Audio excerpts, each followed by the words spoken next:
नमस्कार दोस्तों, welcome to this YouTube channel that is G equal to E square Gaurang Effortless English Academy. I hope you are well and giving your best for your exam.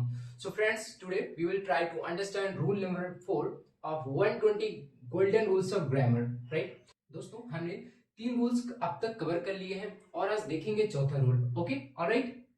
So exactly दोस्तों चौथा rule क्या है?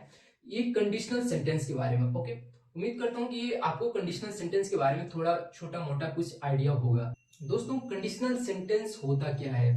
दोस्तों देखो, conditional sentence जैसा कि नाम suggest कर रहा है कि इसमें कुछ ना कुछ कंडीशन बताई जाएगी, राइट, सेंटेंस में, और देन इसके बाद कोई ना कोई उसका रिजल्ट होता. क्लियर? ये चीज एक बेसिक हो गया, राइट. दोस्तों, ये जो कंडीशनल सेंटेंस है तो इसके बारे में थोड़ा सा हम लोग बैकग्राउंड जानने का ट्राई करते हैं. ओके, सो दोस्तों देखो, इंग्लिश लैंग्वेज में 8 वर्ड्स होते हैं एंड दोस्तों 8 सेंटेंसेस होते हैं, राइट. 8 वर्ड्स को हम लोग पार्ट्स ऑफ स्पीच बोलते हैं. एंड दोस्तों जो हमारे 8 सेंटेंसेस होते हैं, first sentence is assertive, interrogative, imperative, optative, exclamatory sentence, simple, complex and compound. So दोस्तों जो कॉम्प्लेक्स सेंटेंस है, इसी कॉम्प्लेक्स सेंटेंस के अंतर्गत हम लोग ये कंडीशनल सेंटेंस का टॉपिक ग्रामर में पढ़ते हैं. It's very important.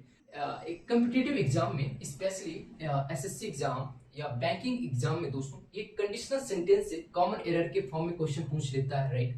एंड दोस्तों सेंटेंस इंप्रूवमेंट के फॉर्म में क्वेश्चन पूछे जाते हैं. ओके, सो दोस्तों आज हम इसको डेप्थ में जानने का ट्राई करेंगे सो दैट हम लोग क्वेश्चन बनाना. दोस्तों अगर एग्जाम में कंडीशनल सेंटेंस आए तो ये हमसे छूटने ना पाए. Okay, right. सो दोस्तों आइए देखते हैं, स्टार्ट करते हैं. तो पहले हम एक बेसिक इंट्रोडक्शन ले लेते हैं कि कॉम्प्लेक्स सेंटेंस. अगर दोस्तों हम लोग कॉम्प्लेक्स सेंटेंस के बारे में जान जाएंगे तो इससे हमारे लिए क्या एक इजी टास्क बन जाएगा to understand the complex sentence का. दोस्तों कॉम्प्लेक्स सेंटेंस 2 क्लास से मिलकर बना रहता है, right. Class 1 and class 2. Okay, 2 class को जोड़ने के लिए दोस्तों हमें किस चीज की नीड पड़ती है? कंजंक्शन की नीड पड़ती है. Okay, conjunction, right. क्लियर बात? वो दोस्तों कंजंक्शन आपको कैसे आइडेंटिफाई करना है कि दोस्तों ये हमारा सेंटेंस क्या है? कॉम्प्लेक्स सेंटेंस है. ओके, क्लियर ना? कुछ फिक्स्ड कंजंक्शन होते हैं, इन कंजंक्शन के माध्यम से हम लोग दोस्तों समझ सकते हैं कि हमारा सेंटेंस क्या है, कॉम्प्लेक्स सेंटेंस होता है. Clear everybody? सो देखो कंजंक्शन क्या होता है? एक इफ होता है, एक बिकॉज होता है, अनलेस होता है, अनटिल होता है, हाउएवर होता है, ऑल्दो होता है, ओके, व्हेन होता है. सो दोस्तों ये कुछ कंजंक्शन होते हैं, ये क्या करते हैं?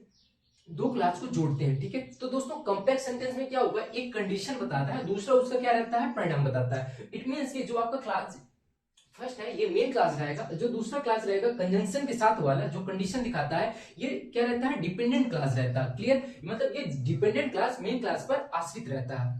कंडीशनल सेंटेंस कितने होते हैं? तो आंसर इज 3. ऑलराइट. नंबर 1 एक conditional sentence and first conditional sentence, second conditional sentence and third conditional sentence. Clear? So दोस्तों फर्स्ट कंडीशनल सेंटेंस क्या बताता है?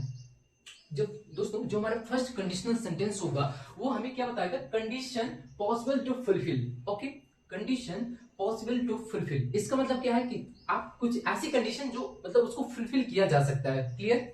ओके, पहले दोस्तों हम लोग बेसिक आइडिया ले रहे हैं, then we will try to understand with example, right, for better clarity. Okay, just have patience. Second conditional sentence क्या है दोस्तों? ये थ्योरी में ये पॉसिबल है टू फुलफिल करना, राइट.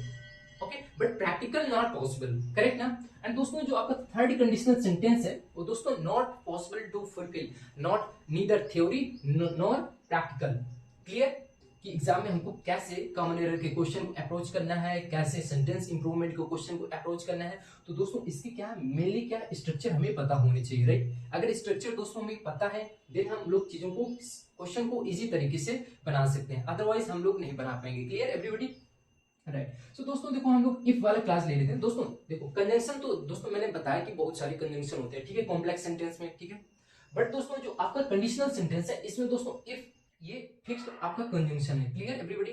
सो अब देखते हैं हम लोग अपना फर्स्ट कंडीशनल सेंटेंस जो हमारा मतलब फुलफिल है, मतलब वो पॉसिबल है कि हम लोग उसको फुलफिल कर सकते हैं. ठीक है, करेक्ट. तो उसका फर्स्ट कंडीशनल सेंटेंस का हम लोग स्ट्रक्चर जानते हैं. दोस्तों जो ये इफ वाला क्लास है जो मतलब कंडीशन बताएगा वो दोस्तों हमें सिंपल प्रेजेंट टेंस में हमेशा लिखेंगे. कैसा लिखेंगे? उसका स्ट्रक्चर क्या रहेगा? टेंस का सिंपल प्रेजेंट टेंस रहेगा. ठीक है, और दोस्तों जो मेन क्लास रहेगा उसमें क्या रहेगा दोस्तों? विल या मॉडल्स के साथ हम लोग B1 फॉर्म यूज करते हैं, राइट. वर्ब की फर्स्ट फॉर्म यूज करते हैं, right everybody. Okay, simple present tense का क्या होता है? B1 या B1 के साथ यस या यस, ठीक है। अगर दोस्तों हमारा वर्ब सिंगुलर है तो हम लोग उसके साथ यस या यस ऐड करते हैं। अगर हमारा प्लूरल है तो हम लोग यस या यस नहीं यूज करते हैं, सिर्फ हम लोग बी वन यूज करते हैं। Clear, base form. Okay. And दूसरा कंडीशनल सेंटेंस हम जानने का ट्राई करते हैं, ये जो कंडीशन थ्योरी में पॉसिबल है तो फुलफिल करना है, राइट एवरीबॉडी। ठीक है, तो वो सिंपल पास्ट टेंस रखेंगे कंडीशन वाले। इफ वाला क्लास हम लोग किस टेंस में रखेंगे दोस्तों? सिंपल पास्ट टेंस में रखेंगे, राइट। इसका क्या है? बी2, ओके ना, पास्ट इंडेफिनिट टेंस, सिंपल है। एंड दोस्तों जो मेन क्लास रहेगा हम उसके साथ क्या यूज करेंगे? वुड प्लस बी1 यूज करेंगे, सिंपल, क्लियर ना। एंड दोस्तों हम देखते हैं थर्ड कंडीशनल सेंटेंस, जो condition not possible to fulfil neither theory not practical. ठीक है, तो पास्ट परफेक्ट टेंस रहेगा। इट मींस कि हैड प्लस बी3 यूज करेंगे कंडीशन वाले क्लास में। एंड दोस्तों मेन क्लास में हम लोग क्या यूज करेंगे? वुड प्लस हैड प्लस बी3 यूज करेंगे। आई होप कि ये आपको स्ट्रक्चर समझ में आ गए होंगे, क्लियर। अब देखते हैं दोस्तों हम लोग एग्जांपल के माध्यम से समझने का ट्राई करते हैं, राइट। जैसे सपोज करो, जैसे I will come if you give me a party. Clear, ये जो आपका जो कंजंक्शन के बाद वाला क्लास है, ये आपका क्या कंडीशन दिखा रहा है ना। देखो इफ है लगा है, अगर अगर तुम मुझे पार्टी दोगी तो मैं आऊंगा। क्लियर। देखो अब आपका क्वेश्चन ये हो सकता है कि दोनों में गागे गी का सेंस आता है, तो मैं बोलूंगा हिंदी में दोस्तों गागे गी दोनों क्लास दे। जो इंग्लिश में क्या करते हैं दोस्तों, एक जो आपका मेन क्लास रहेगा, ठीक है, जो मेन क्लास रहेगा दोस्तों वो आपका किस में रहेगा? फ्यूचर टेंस में रहेगा। इट मींस विल प्लस बी1 यूज करेंगे। एंड दोस्तों जो आपका इफ वाला क्लास है उसको हम लोग किस में रखेंगे? प्रेजेंट किस में रखेंगे? प्रेजेंट सिंपल टेंस में यूज करेंगे, राइट। उसको हम लोग फ्यूचर में नहीं रखेंगे, राइट। इसीलिए दोस्तों हम लोग को इंग्लिश थोड़ा सीखने में डिफिकल्ट होता है, क्योंकि हम लोग इंग्लिश को हिंदी के साथ मिक्सअप करने का ट्राई करते हैं, राइट। बट वो ऐसा है नहीं है, ठीक है। हम चीजों को, लैंग्वेज को दोस्तों एक दूसरे लैंग्वेज के साथ इक्विवेलेंट नहीं कर सकते हैं, उसका एक सिमिलर फॉर्म नहीं देख सकते। बस अंडरस्टैंड करने के लिए हम एक सहारा लेते हैं अपनी मातृभाषा का दूसरे लैंग्वेज को समझने के लिए। लेकिन दोस्तों वो कभी भाषा एक दूसरे भाषा का इक्विवेलेंट नहीं हो सकता है। इट मींस उसका सिमिलर नहीं हो सकता है, ठीक है, राइट एवरीबॉडी, क्लियर। अब देखते हैं एग्जांपल के साथ। Okay, alright, everyone ready? दोस्तों हम लोग पहला एग्जांपल देखेंगे फर्स्ट कंडीशनल सेंटेंस का। Clear, I will clear the exam if I work hard. Clear, देखो ये इफ वाला क्लास आ गया दोस्तों, है ना। इफ वाले क्लास के साथ हम लोग क्या करते हैं? फर्स्ट कंडीशनल सेंटेंस के साथ प्रेजेंट सिंपल टेंस यूज करते हैं। ये देखो ये आपका वर्ब है, क्लियर, ये आपका सब्जेक्ट हो गया, क्लियर, तो सब्जेक्ट हो गया, ये वर्ब हो गया, है ना, राइट। ये इफ वाला क्लास हो गया, राइट। ये दोस्तों आपका क्या है? ये मेन क्लास है। तो मेन क्लास के साथ हम लोग क्या करेंगे? विल या शैल यूज करेंगे, राइट। इसमें हम लोग विल यूज करेंगे, करेक्ट, सिंपल है। या फिर हम लोग मॉडल भी यूज कर सकते हैं, क्लियर एवरीबॉडी। दोस्तों अब इसका हम लोग देखते हैं हिंदी सेंस, गागे गी। दोस्तों दोनों क्लास का हिंदी में अर्थ आएगा गा गी गे, clear. I will clear the exam, मैं एग्जाम को क्लियर कर लूंगा। इफ, अगर मैं वर्क हार्ड करूंगा, ठीक है, अगर मैं कठिन परिश्रम करूंगा तो मैं एग्जाम को क्लियर कर लूंगा, सिंपल है। बट दोस्तों क्या करना है? एग्जाम में क्या करेगा? यहाँ भी विल या शैल दे देगा कुछ, क्लियर, तो वो आपका दोस्तों पार्ट क्या हो जाएगा? एरर हो जाएगा, ठीक है। आपको क्या करना है? इफ वाले क्लास में दोस्तों आपको प्रेजेंट सिंपल टेंस यूज करना है। फर्स्ट कंडीशन दोस्तों ये फर्स्ट कंडीशनल सेंटेंस आपका होता है, क्लियर, ठीक है। अब आगे देखते हैं हम लोग सेकंड कंडीशनल सेंटेंस का एग्जांपल देखते हैं। तो सेकंड कंडीशनल सेंटेंस का स्ट्रक्चर क्या होता है दोस्तों? इफ वाली क्लास में हम लोग क्या यूज करते हैं? पास्ट सिंपल टेंस यूज करते हैं। इट मींस कि देखो ये बी2 यूज हुआ है यहाँ, ठीक है, यहाँ देखो क्या यूज हुआ? बी1 यूज हुआ, क्लियर एवरीबॉडी। ये आपका इफ वाली क्लास है, ठीक है, ये क्लास इफ वाला क्लास है। ये दोस्तों आपका क्या है? ये मेन वाला क्लास है, ठीक है। तो मेन वाले क्लास के साथ हम लोग क्या करते हैं? वुड प्लस बी1 यूज करते हैं, ठीक है। तो देखो वुड हो गया, क्लियर, दोस्तों आपका ये वर्ब हो गया, ठीक है, ओके एवरीबॉडी। अगर मैं वर्क हार्ड किया होता तो मैं एग्जाम को क्लियर कर लिया होता, सिंपल है, राइट। ये ध्यान में रखना पड़ेगा, ठीक है। Let's move on third conditional sentence. Okay, अब देखते हैं दोस्तों थर्ड कंडीशनल सेंटेंस का एग्जांपल, राइट। देखो हम लोग थर्ड कंडीशनल सेंटेंस क्या देखते हैं? Would have plus B3, correct, would have plus B3. देखो क्लियर आपका बी3 है, करेक्ट, वुड हैव है, राइट। अब देखो इस वाले क्लास में हम लोग क्या करेंगे? हैड प्लस बी3, ओके, मतलब कि पास्ट परफेक्ट हो गया, ठीक है। पास्ट परफेक्ट टेंस का है आपका past perfect tense, clear everybody. देखो अब इसका देखो हिंदी में सेंस क्या आता है? मेरा एग्जाम क्लियर हो गया होता अगर मैं वर्क हार्ड किया होता, राइट। सो दोस्तों ये तीनों कंडीशनल सेंटेंस देखो, अब एग्जामिनर क्या करेगा?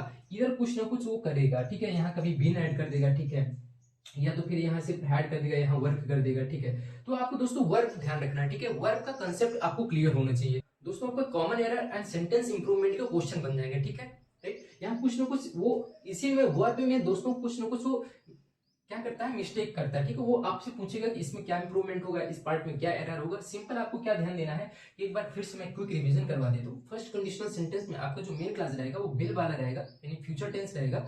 एंड दोस्तों जो आपका इफ वाला क्लास रहेगा सिंपल प्रेजेंट टेंस रहेगा, ठीक है। सेकंड कंडीशनल सेंटेंस में इफ वाले क्लास में दोस्तों पास्ट सिंपल टेंस रहेगा, मतलब कि बी टू रहेगा वर्ब की सेकंड फॉर्म। एंड दोस्तों इधर वुड प्लस बी वन रहेगा, राइट। करेक्ट। दोस्तों थर्ड कंडीशनल सेंटेंस में पास्ट परफेक्ट रहेगा, मतलब हैड प्लस बी थ्री रहेगा। और दोस्तों मेन क्लास में आपका क्या रहेगा, would have plus V three रहेगा, ठीक है। आई होप कि ये तीनों कंडीशनल सेंटेंस आपको अच्छे तरीके से समझ में आ गए होंगे, ठीक है। दोस्तों जो हमारे सेकंड कंडीशनल सेंटेंस है उसमें हम लोग एक्शन वर्ब भी यूज करते हैं दोस्तों, नॉन एक्शन वर्ब भी इफ वाले क्लास में यूज करते हैं, ठीक है। तो इस बार हम लोग देख रहे हैं नॉन एक्शन वर्ब, ठीक है। इधर दोस्तों यहाँ कोई मेन वर्ब नहीं रहेगा, क्लियर एवरीबॉडी। यहाँ सिर्फ क्या रहेगी, हेल्पिंग वर्ब रहेगी, ठीक है। तो हमने क्या देखा था कि अपने सेकंड कंडीशनल सेंटेंस में बी टू यूज होता है एंड वाज वर यूज होता है। वाज वर कब यूज होगा, इफ वाला क्लास नॉन एक्शन रहेगा, मतलब वहां कोई काम नहीं होगा, वहां सिर्फ कंडीशन दिखाई जाएगी। जैसे for example if I were you, ठीक है। ये देखो वर आपका दोस्तों क्या पास्ट टेंस के साथ हम लोग क्या यूज करते हैं, वाज वर यूज करते हैं। इट मींस कि बी टू ही है, ठीक है, एक प्रकार से। ओके, तो इफ आई वर यू, अगर मैं आपकी जगह होता या आप होता तो मैं क्या करता, वाटर को सेव किया होता, ठीक है। मैं वाटर को बचाता, ठीक है, clear. If I were prime minister, ठीक है, अगर मैं प्रधानमंत्री होता, अगर मैं प्रधानमंत्री होता तो मैं देश के सिस्टम को इंप्रूव किया होता, राइट। ये सिस्टम, ये एग्जांपल क्लियर हुए कि नहीं हुए, ठीक है। ये देखो इस बार ये इफ वाले क्लास में हम लोगों ने क्या यूज किया, वर यूज किया। दोस्तों गौर करो ये ही के साथ वर्क क्यों है दोस्तों, ये कंडीशनल सेंटेंस है, इसलिए दोस्तों हमेशा सब्जेक्ट चाहे कोई सा भी हो, सिंगुलर हो या प्लूरल, हमेशा उसमें वर्क कैसी लगती है, प्लूरल ही लगती है, ठीक है। यानी कि वर्क यहाँ वो क्या आएगा, वर आएगा, यहाँ ही के साथ वाज नहीं आएगा, ठीक है। इसलिए कंडीशनल सेंटेंस है। नॉर्मल सेंटेंस में क्या होता है टेंस वाले में कि ही के साथ वाज लगेगा, बट यहाँ दोस्तों वर ही लगेगा, ठीक है। एक चीज और क्लियर हो गई आपकी। अब दोस्तों देखो अपना थर्ड कंडीशनल सेंटेंस में देखते हैं इंटरेस्टिंग चीज। ये दोस्तों देखो ये आपका जो सेकंड कंडीशनल सेंटेंस है, ये देखो थ्योरी में देखो प्रैक्टिकल है, लेकिन रियल में प्रैक्टिकल चीज नहीं है, ठीक है। थ्योरी में अगर मैं देश का प्रधानमंत्री होता तो कंट्री के सिस्टम को इंप्रूव कर दिया होता, तो थ्योरी में सही लगता है, क्लियर। बट ये प्रैक्टिकल पॉसिबल नहीं है। अब दोस्तों थर्ड कंडीशन देखते हैं, बहुत इंटरेस्टिंग है, ठीक है। इसमें क्या दोस्तों ना तो थ्योरी में प्रैक्टिकल है ना रियल केस में भी प्रैक्टिकल है, ठीक है। देखो अगर तुम मेरी हेल्प किए होते, ठीक है, तो मैं एग्जाम को पास कर गया होता, ठीक है। तो ना तो मैंने क्या किया, ना तो मैंने हेल्प की, ना तुम एग्जाम को पास कर पाओगे, ठीक है। सिंपल है कि नहीं, राइट। इसमें दोस्तों क्या होता है, नेगेटिव हिडन मीनिंग क्या रहेगा, नेगेटिव रहेगा। ना तुम्हें हेल्प किया ना तुम एग्जाम पास कर पाए ना। एक बार खुद से ट्राई टू अंडरस्टैंड करो तो आपको क्लियर हो जाएगा। अगर मैं हेल्प किया होता है ना, इसका मतलब क्या है कि मैंने हेल्प नहीं किया ना, इसलिए आपने क्या नहीं किया, एग्जाम नहीं क्लियर किया, ठीक है, पास नहीं किया, राइट। तो उम्मीद करता हूं कि दोस्तों ये तीनों कंडीशनल सेंटेंस आपको क्लियर हो गए होंगे, राइट। दोस्तों देखो एग्जाम में और भी तरीके से क्वेश्चन आते हैं, ठीक है। सपोज करो ये जो हमारा हैड हेल्पिंग वर्ब है, ठीक है, यही क्या दोस्तों बन जाता है, हमारा कंजंक्शन के रूप में काम करने लगता है, ठीक है। ये देखो सेंटेंस कैसे आपका स्टार्टिंग रहेगा, हैड रहेगा, यू रहेगा, ठीक है। ये दोस्तों हेल्पिंग वर्ब, यही जो आपका हेल्पिंग वर्ब है कंजंक्शन, फिर यहाँ कोई कंजंक्शन इफ नहीं आएगा, ये कंजंक्शन, ये जो हेल्पिंग वर्ब हैड है यही क्या करता है, कंजंक्शन के रूप में काम करता है, ठीक है। हैड यू हेल्प्ड मी, ठीक है, रहेगा कंडीशनल सेंटेंस थ्री ही रहेगा, मीनिंग वही रहेगा, ठीक है, स्ट्रक्चर वही रहेगा। बस क्या है कि जो अगर ये हैड पहले ले आओगे तो कंजंक्शन के रूप में काम करने लगता है, ठीक है। ये चीज आपको भी ध्यान रखना पड़ेगा, ठीक है। और बाकी सेंटेंस आपका सेम रहेगा, ओके एवरीबॉडी। अगर यहाँ देखो क्या होता, अगर ये सपोज करो मैं यहाँ वर लगा देता, ठीक है, इसको मैं हटा देता, ठीक है, और इसके बाद फिर मैं ही लिख देता, तो सेंटेंस वही है, बट क्या है यही जो आपका वर्ब हेल्पिंग वर्ब है ये किसके रूप में काम करने लगता है, आपका कंजंक्शन के रूप में काम करने लगता है। फिर हमको इफ को लगाने की कोई नीड नहीं पड़ती है, ठीक है। तो ऐसे भी सेंटेंस एग्जाम में आते हैं, ठीक है। तो इन सब चीजों के लिए भी आप रेडी रहो, ठीक है। दोस्तों ध्यान में ये रखना है कि सिर्फ आपको पहचानने में आना चाहिए कि दोस्तों हमारा सेकंड कंडीशनल सेंटेंस है कि थर्ड कंडीशनल सेंटेंस है, ठीक है, कि हमारा फर्स्ट कंडीशनल सेंटेंस है, ठीक है। तो सिंपल प्रेजेंट, सिंपल पास्ट, ठीक है, एंड पास्ट परफेक्ट है, ठीक है। तो यानी कि आपका first second and third conditional sentence, ठीक है। एग्जामिनर क्या करेगा, देखो यहाँ वुड के साथ क्या कर देगा, ये सेकंड कंडीशनल सेंटेंस में यहाँ हैव यूज कर देगा, ठीक है। तो दोस्तों ये आपका गलत हो जाएगा, ठीक है। यहाँ क्या करेगा, रहेगा सेकंड, यहाँ दोस्तों क्या करेगा, इसको हैव को हटा देगा, फिर क्या लिखेगा, I would pass the exam, ठीक है। ये कुछ इसी तरीके से कुछ उसमें मिस्टेक्स करता है, ठीक है। तो आपको मिस्टेक्स को आइडेंटिफाई कर आना चाहिए, ठीक है, कि सेकंड कंडीशनल सेंटेंस अगर वर है तो दोस्तों हम लोग क्या यूज करेंगे, would plus V one use करेंगे, ठीक है। उसके साथ हम लोग हैव यूज नहीं करते, ठीक है। अगर पास्ट परफेक्ट है तो दोस्तों हम लोग क्या करेंगे, मेन क्लास में would have plus V three use करेंगे दोस्तों, राइट। सो दोस्तों ये बेसिक चीज है, ये आपको आने चाहिए। दोस्तों अब देखते हैं कुछ ये सेंटेंस, राइट। दोस्तों अब आपको क्या चीज नोटिस करना है इन दोनों एग्जांपल में दोस्तों, ये ना तो फर्स्ट कंडीशनल सेंटेंस है, राइट, ना तो दोस्तों आपका ये सेकंड कंडीशनल सेंटेंस है, ना तो दोस्तों ये आपका थर्ड कंडीशनल सेंटेंस है, राइट। दोस्तों देखो कुछ ऐसे सेंटेंस होते हैं जो यूनिवर्सल होते हैं दोस्तों, सार्वभौमिक कुछ फैक्ट्स होते हैं वो ट्रू होते हैं। तो दोस्तों इनमें दोस्तों कंडीशनल सेंटेंस का कोई, इसमें कंडीशनल सेंटेंस के तीनों सेंटेंस का जो स्ट्रक्चर है वो यूज नहीं होगा, ठीक है। ना तो फर्स्ट कंडीशनल सेंटेंस, ठीक है, कि हम लोग इसमें प्रेजेंट टेंस यूज करेंगे, फ्यूचर टेंस यूज करेंगे, राइट, और ना तो इसमें सेकंड टेंस की पास्ट सिंपल यूज करेंगे एंड प्लस वुड प्लस ये यूज करेंगे, राइट, ना तो थर्ड होगा पास्ट परफेक्ट के साथ हम लोग क्या यूज करते हैं, वुड हैव प्लस बी3 यूज करते हैं। देखो इसमें कुछ नहीं है, इसमें सिर्फ देखो क्या है कि देखो इसमें भी सिंपल यूज है और इधर भी सिंपल टेंस यूज है, ठीक है।